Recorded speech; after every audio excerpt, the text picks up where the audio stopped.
대부분의 사람들은 연애를 하고 싶어 합니다. 사랑하는 사람을 만나 지금처럼 날씨 좋은 날 밖에서 데이트도 하고 말이죠. 연애를 하고 싶은데 연애를 할 수 없다면 뭔가 이유가 있겠죠. 하지만 만약 그 이유가 본인의 문제가 아니라 다른 데서 기인한 것이라면 어떨까요? 오늘 이야기는 다른 의미에서 굉장히 섬뜩하실 겁니다. 수강하시기 전에 출첵 한 번씩 부탁드립니다. 가시지요. 제가 이 이야기를 처음 꺼내게 된 건 생각보다 아주 현실적인 고민 때문이었습니다. 결혼이 잘 안 됐기 때문이죠. 스스로 말하기도 민망한 이야기지만 저는 그동안 참 많은 노력을 했습니다. 소개팅도 수십 번은 넘게 했고 결혼정보회사에 등록해 매칭도 받았고 만나면 정말 성심껏 대화를 나누고 배경이나 외모 같은 건 크게 따지지도 않았습니다. 하지만 이상하리 많지 연이 닿지 않았죠. 처음에는 그냥 운이 안 좋은 거라고 생각했습니다. 마음이 잘 안 맞을 수도 있고 타이밍이 안 맞을 수도 있으니까요. 그런데 몇 년이 지나도 정말 좋았던 사람과도 이상하리 많지 금세 멀어지고 사귀게 되더라도 이상하게 제 쪽에서 마음이 식어버리거나 상대가 갑자기 이별을 통보하는 일들이 반복됐습니다. 저의 연애의 힘듦과는 다른 이야기를 잠시 꺼내겠습니다. 저는 어느 순간부터 반복해서 이상한 꿈을 꾸곤 했습니다. 정확히 언제부터였는지 기억은 나지 않지만 꼭 남자가 나오는 꿈을 꿉니다. 당연하게도 처음에는 전혀 이상하게 생각하지 않았죠. 하루 피곤하면 괴상한 꿈을 꾸기도 하고 가끔은 아예 기억이 안 남기도 하니까요. 하지만 꿈속에서 나타나는 한 남자의 얼굴만은 이상하게 기억이 남았습니다. 그 사람은 꿈에서 항상 저를 멀리서 보고 있었습니다. 어두운 배경 속에서 서 있거나 어느 날은 제가 앉아있는 소파 맞은편에 앉아 있었고 또 어떤 날은 제가 길을 걷고 있는데 반대편에서 제 쪽을 뚫어져라 바라보고 서 있었습니다. 말을 건 적도 위협한 적도 없었습니다. 오히려 꿈에서 깨고 나면 뭐야 그냥 개꿈이네 라고 생각할 만큼 평범한 느낌이었지요. 그런데 그 사람이 수년간 계속해서 꿈에 나왔다는 것만은 분명했습니다. 정말 1년에 몇 번, 많으면 서너 달에 한 번꼴로 그 얼굴이 나타났습니다. 처음에는 알아차리지도 못했죠. 꿈이라는 게 그렇듯 대부분은 잊혀지기 마련이고 그 사람이 항상 똑같은 모습으로 나타난 것도 아니었으니까요. 옷도 다르고 배경도 달랐고 가만히 있었습니다. 하지만 분명히 얼굴은 같았죠. 그 사람은 저와 전혀 관계없는 사람이었습니다. 주변에서 본 적도 누구와 닮았다고 느껴본 적도 없었습니다. 그리고 그 꿈을 꾸는 동안에는 한 번도 무섭다고 느낀 적도 없었습니다. 그렇게 세월이 흘러 제가 30을 넘기고 슬슬 결혼에 대한 압박이 주변에서 들려오기 시작했을 무렵이었습니다. 어느 날 친구와 오랜만에 저녁을 먹다가 그 이야기를 꺼냈습니다. 너 혹시 사주 같은 거 본 적 있어? 응? 아니 왜? 한번 보자. 진짜 이상해. 네가 진짜 연애도 적극적으로 하는데 그렇게까지 안 되는 건 뭔가 있는 것 같아. 나도 본 적 있었는데 맞는 게 있더라고. 솔직히 말하면 처음엔 껄끄러웠습니다. 사주나 점 같은 건 믿지도 않았고 괜히 이상한 데 가서 돈이나 쓰는 거 아닌가 싶기도 했죠. 하지만 한편으론 호기심도 생겼습니다. 결국 저는 친구 손에 이끌려 서울 외곽주택가에 있는 작은 점집을 찾게 되었습니다. 그날은 평일 오후였고 저는 하루 휴가를 내고 다녀왔죠. 그리고 그곳에서 저는 제 인생에서 가장 소름 끼치는 말을 듣게 됩니다. 점집에 들어가니 중년의 여자분이 앉아 계셨고 친구는 이미 몇 번 와본 적이 있는 듯 능숙하게 저를 안내했습니다. 처음에는 이름, 생년월일 같은 걸 물으셨고 종이에 뭔가를 적으며 조용히 고개를 끄덕이더군요. 그리곤 제 손을 가만히 잡아보시더니 잠시 멈칫하시며 고개를 들었습니다. 사람이 참 무던하게 잘 버텼네요. 그 말에 저는 멋쩍은 웃음만을 지었죠. 무슨 의미인지도 모르겠고 그냥 흔히 하는 말 같기도 했기 때문입니다. 하지만 그 다음에 나온 말은 정말 예상을 뛰어넘는 소리였죠. 당신 객사기 끼고 살아요. 네? 뭐라고요? 객사기요. 죽어서 갈 데도 못 찾고 떠도는 귀신인데 이 사람 따라다니고 있습니다. 그래서 결혼도 안 되는 거고 사람 인연이 자꾸 끊겨요. 그 말을 듣는 순간 심장이 철렁 내려앉았습니다. 농담이라고 하기에는 전 보는 사람의 표정은 진지했고 제가 느끼는 감정도 이상하리 많지 얼어붙은 느낌이었습니다. 혹시 남자 귀신입니까? 제가 그렇게 묻자 무당은 고개를 끄덕였습니다. 맞아요. 젊은 남자. 눈이 크고 왼쪽으로 가르마탄 얼굴. 살짝 말랐고 웃을 때는 입꼬리가 살짝 올라갑니다. 꿈에서 본 적은 없으시죠? 그 인상착의가 나오는 순간 머릿속에서 어떤 이미지가 확 떠올랐습니다. 그 사람이었습니다. 몇 년 전부터 꾸준히 꿈에 나왔던 항상 멀리서 저를 바라보던 그 사람. 그 순간 전율이 등을 타고 올라오는 기분이 들었습니다. 봤습니다. 근데 그냥 꿈인 줄 알았거든요. 가끔 나왔고 위협적이지도 않았고 친한 사람처럼 느껴질 때도 있었는데 저는 말을 하면서도 입안이 바짝 말라가더군요. 제가 지금 무슨 이야기를 하고 있는지 스스로도 믿기 어려웠습니다. 그거 그냥 꿈이 아니에요. 그 사람 당신 따라다니고 있다고요. 아직 못 떠난 겁니다. 객사한 남잔데 어쩌다 당신하고 연이 닿은 거죠. 근데 문제는 그게 너무 오래됐다는 겁니다. 무당은 그렇게 말하며 제 손등을 꾹 눌렀습니다. 이 사람 원래는 그냥 스쳐가는 귀신이었어요. 근데 너무 오랫동안 당신을 따라다니다 보니까 지금은 당신 거라고 착각하고 있는 겁니다. 저는 아무 말도 하지 못했습니다. 그저 머릿속에 지난 몇 년간 꿨던 꿈이 하나하나 떠오르고 있었습니다. 그 사람의 얼굴, 그 눈빛, 항상 무언가를 말하고 싶어하는 표정. 그게 단순한 꿈이 아니었다는 사실을 이 자리에서 확인하게 될 줄은 몰랐습니다.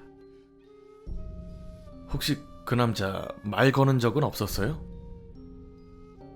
무당의 질문에 저는 고개를 천천히 저었습니다. 아직은 아닌데요? 항상 저만 보고 있어요. 가까이 오지도 않았고 가끔은 옆에 있는 것처럼 느껴질 때도 있지만요. 무당은 고개를 끄덕이며 중얼거리듯이 말했습니다. 곧 말 걸 겁니다. 이런 경우 오래 따라다닌 귀신은 어느 순간부터 접촉을 시도해요. 그게 말이든 손을 잡는 거든 아무튼 꿈이 더 이상 꿈이 아니게 될 겁니다. 그 말을 듣는 순간 정말 온몸이 얼어붙는 기분이었습니다. 그럼 어떻게 해야 되죠? 떼낼 순 없습니까? 무당은 제 얼굴을 잠시 바라보더니 이내 조용히 고개를 끄덕였습니다. 가능은 해요. 근데 이게 간단한 일은 아닙니다. 이미 깊숙이 파고들었고 당신도 그 사람한테 너무 익숙해졌습니다. 당신 마음속에서도 어느 정도 받아들이고 있었던 겁니다. 그게 뭔 말입니까? 말 그대로예요. 당신도 모르게 그 귀신의 존재를 허락해버린 거죠. 그게 문제입니다. 점집을 나왔을 때는 아직 해가 중천에 떠 있었지만 기분은 어두운 새벽 한가운데를 걷는 듯 했습니다. 친구가 옆에서 이것저것 물어봤지만 머릿속이 하얘져서 대답이 잘 나오지도 않았죠. 걸음을 옮기면서도 계속해서 떠오르는 건 그 남자의 얼굴이었습니다. 집에 도착하고 나서도 가슴이 진정되지 않았죠. 핸드폰을 만지작거리다가도 문득 거울을 쳐다보게 되고 창밖이 어두워지기 시작하면 습관처럼 커튼을 꽉 닫게 되었습니다. 밤이 되자 왠지 모르게 잠드는 게 무서워지기도 했죠. 이전에는 그렇게까지 두렵지 않았던 그 꿈이 이제는 명확한 의도를 가진 존재처럼 느껴졌기 때문입니다. 곧 말을 걸 겁니다. 라는 무당의 그 말이 자꾸만 맴돌았습니다. 그리고 그날 밤 저는 다시 꿈을 꿨습니다. 낯선 배경, 익숙한 얼굴, 언젠가 한 번쯤 봤을 법한 건물의 옥상이었고 저는 어디론가 천천히 걷고 있었으며 그 남자는 난간 뒤에 서 있었습니다. 이상하게도 그날은 거리가 굉장히 가까웠지요. 그 전까지는 항상 멀리 있었고 항상 저를 한참 떨어진 곳에서 지켜보기만 했는데 이번에는 단 몇 걸음이면 닿을 수 있는 정도의 거리였습니다. 저는 꿈속에서도 왠지 모르게 발걸음을 멈추었습니다.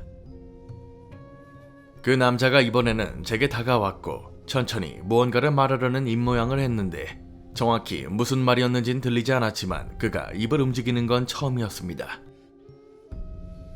그는 조용히 입을 열었습니다.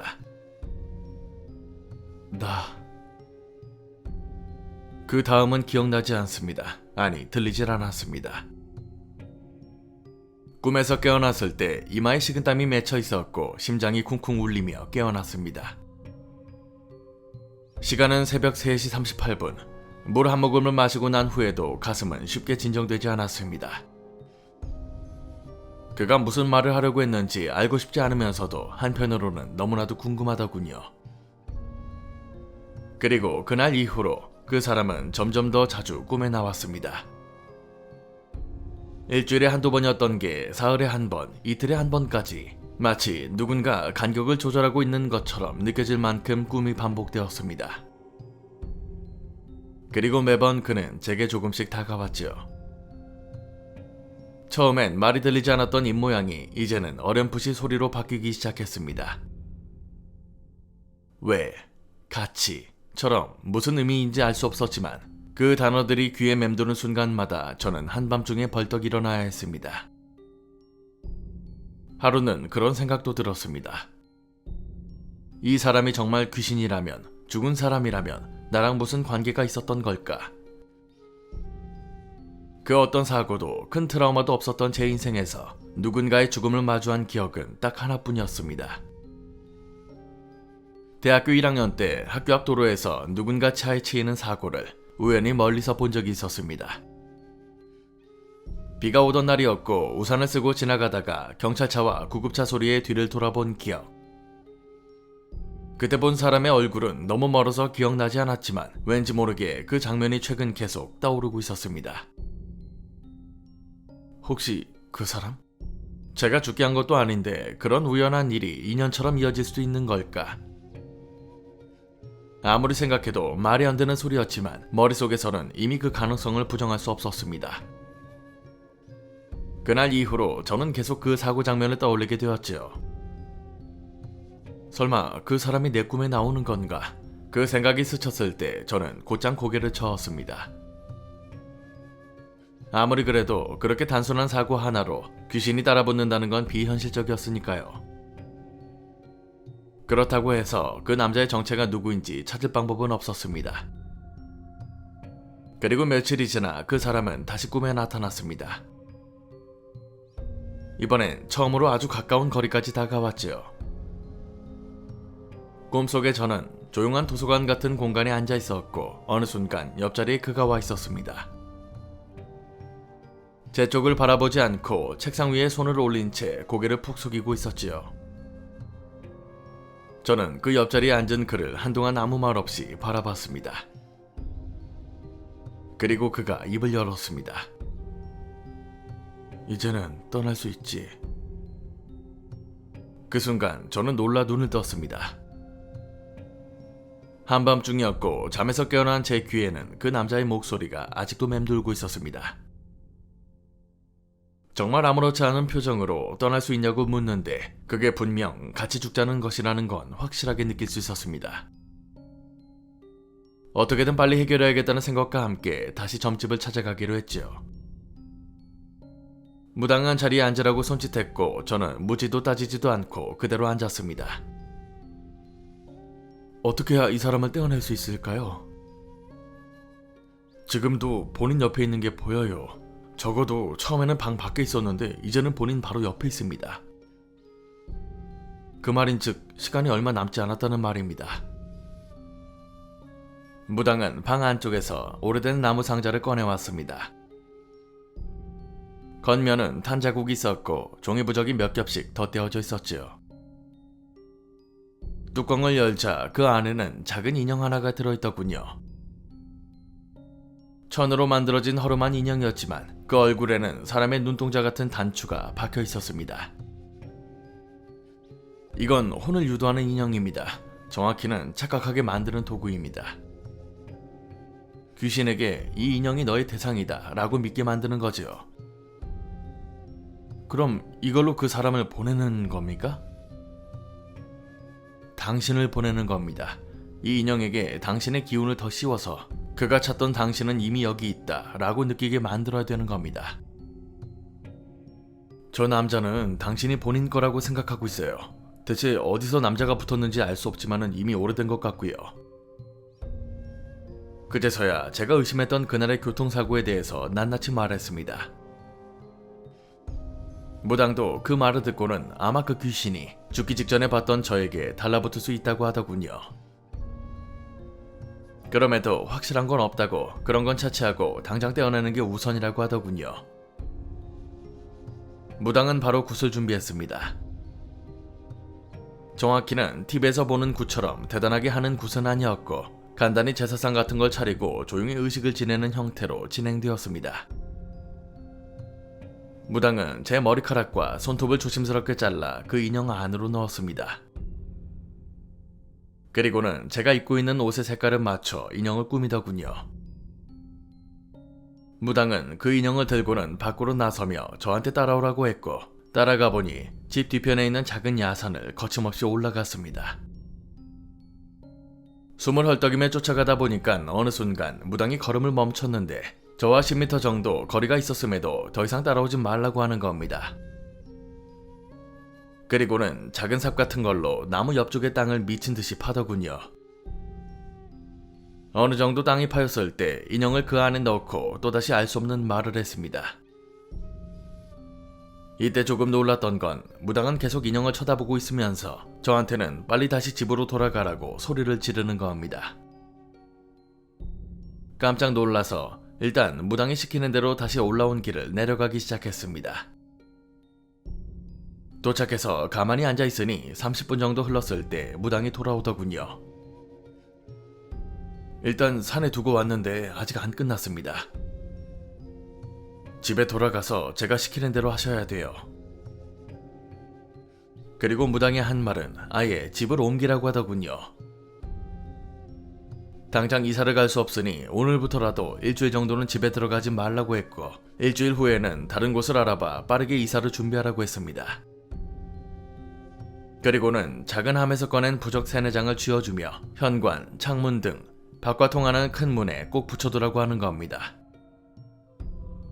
그 중에는 제가 계속해서 지니고 있어야 하는 부적도 있었습니다. 혹시라도 남자가 꿈에 나오면 곧바로 자신한테 찾아오라고 하더군요. 무섭기도 했지만 무당에 압도되어 시키는 대로 다 했던 것 같습니다. 집에서 떨어진 곳에 있는 모텔에 투숙하고 열흘 뒤에 집으로 가서 부적도 붙였죠. 참 신기하게도 아예 그날부터 제 꿈에 남자가 나타나지 않았습니다. 물론 불안에 떨며 자긴 했지만 한순간도 남자가 나타나지 않았죠. 처음에는 실감이 나지 않기도 했습니다. 하지만 시간이 흐를수록 그 사람은 점점 잊혀져 가며 이상한 평온함이 찾아왔죠. 억지처럼 흘러가던 소개팅도 이제는 조금 더 부드럽게 이어졌고 결국 마음에 드는 남자를 만나 지금은 결혼까지 했습니다. 지금은 너무나도 행복한 삶을 살고 있지만 가끔 그때 생각이 나며 괜스레 소름이 돋기도 합니다. 만약 제가 친구를 따라 무당집에 가지 않았더라면 지금은 어떻게 되었을까 말이죠. 이야기는 여기까지입니다. 결국 객석이 때문에 그간 연애를 하지 못했던 거네요. 명확히 그 귀신이 왜 붙었는지는 알 수 없지만은 만약 제보자분의 말처럼 사고 현장에서 귀신이 붙었을 수도 있을 겁니다. 어찌 보면 참 운이 없는 상황일 수밖에 없는데요. 실제로 이런 일이 발생한 사례들이 있어서 더욱이 소름 끼칠 수밖에 없습니다. 자신이 죽는 순간 근처에 있던 사람에게 붙어버리는 귀신. 당사자는 그 원인도 제대로 알지 못하는 상황이라 정말 끔찍한 상황이겠네요. 오늘 강의는 여기까지입니다.